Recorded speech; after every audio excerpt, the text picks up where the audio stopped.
Today on Potential Prospect, we will be breaking down the career and journey of Vanessa Demopoulos. Congratulations. All your hard work. Ladies. Vanessa was born September 22nd, 1988 in Cleveland, Ohio. She was raised in Ohio with her parents, but spent a few years living in Greece with her grandparents. Eventually, Vanessa would make some bad decisions and end up getting kicked out of multiple schools for getting into fights, leading to her drug use, becoming homeless in her teenage years, and eventually following some family footsteps and becoming an exotic dancer when she turned 18. Like and subscribe. It's no secret that being an exotic dancer can be dangerous. When she turned 21 years old, she would join an MMA gym to better learn how to defend herself. At 24 years old, she started training and would start her MMA journey in the amateurs. She would have 7 fights, having 6 wins with only 1 loss. In December of 2017, she would make her professional debut facing off with Emmy Weber. This would be a walk in the park for Vanessa because she would sink in a tight armbar just 4 minutes into the first round. Her next fight would be almost a year later in October of 2018.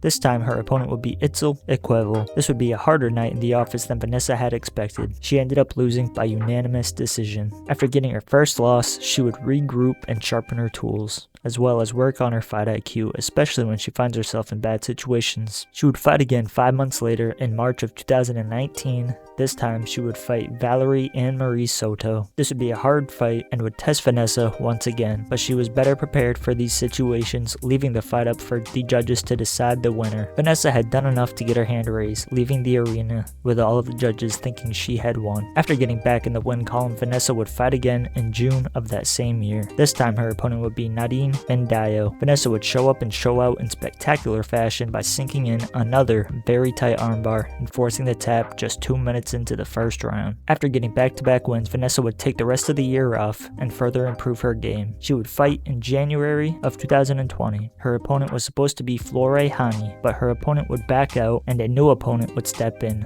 Loveth Young. This would turn out to be another tough matchup, but Vanessa was no stranger to hard fights. Once again, she would win by unanimous decision. Not only had she won her fight, but she got a 3-fight win streak going. It was starting to look like she would leave the exotic dancing scene and become a UFC fighter as long as she stayed on the straight and narrow, not wanting to lose her momentum. Vanessa would fight again in July of that same year, and the LFA would finally get her a title shot against a strawweight champion, Sam Hughes, who is now in the UFC as well. This would be a back and forth scrap, but only one person can leave the octagon the champion. And in the 4th round, Vanessa would sink in an inverted triangle choke and force Hughes to tap. Vanessa had finally achieved her dream of becoming a champion. After getting her belt, the UFC would take notice of this attractive and charismatic WMMA fighter and give her a shot on Dana White's Contender Series. Her opponent would turn out to be Corey McKenna, and in August of 2020, barely a month later after her last fight, she would attempt to get the UFC contract. Unfortunately, this would be a harder fight than she had expected because she would end up getting outclassed by McKenna, losing to her by unanimous decision. After falling short of her dreams, she was still motivated to get into the promotion. After all, she still had her belt in the LFA, so Vanessa would attempt to defend her title in October of 2020. Her opponent would be another popular fighter that hadn't been signed yet, Lupita Godinez. Vanessa would walk into this fight with a point to prove, and she would also headline the event for the 2nd time in her short career. But if you've seen Lupi fight, then you know she is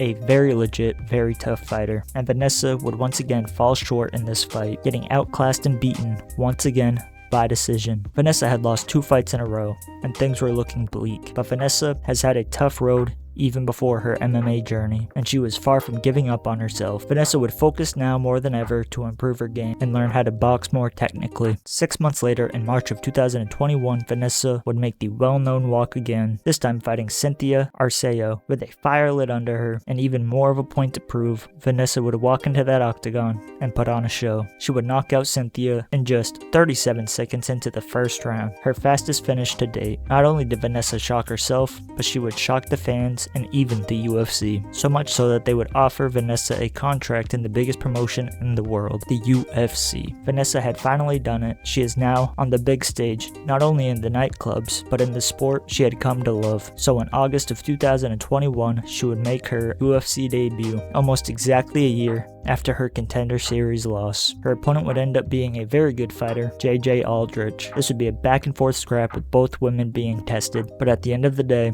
only one fighter can leave the winner, and Vanessa would walk out the loser of that fight. Vanessa was still confident because JJ was a very experienced fighter with a ton of hype, so her stock didn't drop much. In the meantime, while she waited for another fight, she would do 2 grappling matches. She would beat Brittany Way by decision and lose to Fatima Klein by armbar. After getting her name out there a little bit more to the hardcore MMA fans, she would fight again in January of 2022, this time fighting Silvana Juarez. This was far from a competitive fight because just 2 minutes into the first round, Vanessa would sink in another armbar and get the tap. While the fight alone didn't get a ton of new eyes on her, her post-fight interview did, jumping into the arms of Joe Rogan and screaming, Congratulations, all your hard work, ladies. "Oh my god, it's Joe Rogan," into the mic. She would go viral, and this would gain her a giant jump in fans with eyes on her career, with fans making jokes about Joe Rogan's wife getting jealous when Vanessa jumped into his arms. Vanessa would do another grappling competition and still made it on ESPN's MMA page, proving that she already had potential to become a star. And in June of 2022, she would have another fight. This time, her opponent would be Jun Yu Frey. This was a back and forth scrap with both fighters being tested. It was a razor close fight and would get left to the judges to decide the winner, and the judges would award Vanessa the split decision win. Some say Jun Yu Frey got robbed, but when a fight is that close, it is hard to call it a robbery. It could have easily been given to the other fighter as well.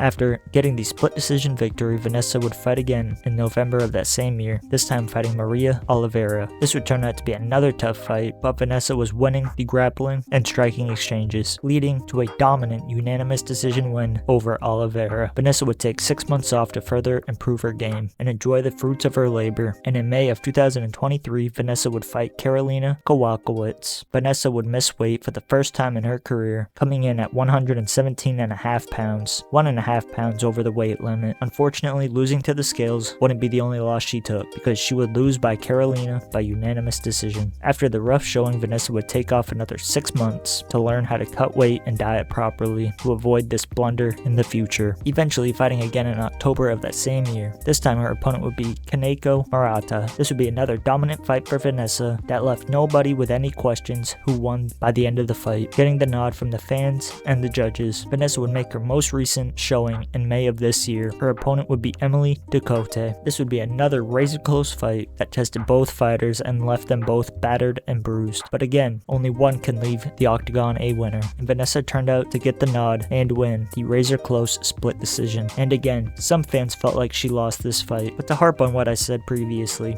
you can't call a close fight a robbery. And that brings us to this weekend. Vanessa Demopoulos is set to fight Jacqueline Amarim. Vanessa currently has a record of 11 wins and 5 losses. She is 35 years old and stands at 5 feet and 2 inches tall. She has 1 knockout win, 4 submission wins, and 6 decision wins, with all 5 of her losses being by decision, so she has never been finished in her career. Overall, this will be a hard fight for Vanessa, with Jacqueline being an 8-1 fighter, but Vanessa has more experience and has less damage on her body than most women her age, with Vanessa starting her MMA journey at 24 years old. And Jacqueline's only loss has been to Sam Hughes, who Vanessa dominated, which is making me lean towards Vanessa in this matchup, but this is the sport of MMA and the math doesn't always add up. If you watched the video this far, be sure to like and subscribe, as it is the only way to support the channel. Have a great weekend and enjoy the fights this weekend. Bye.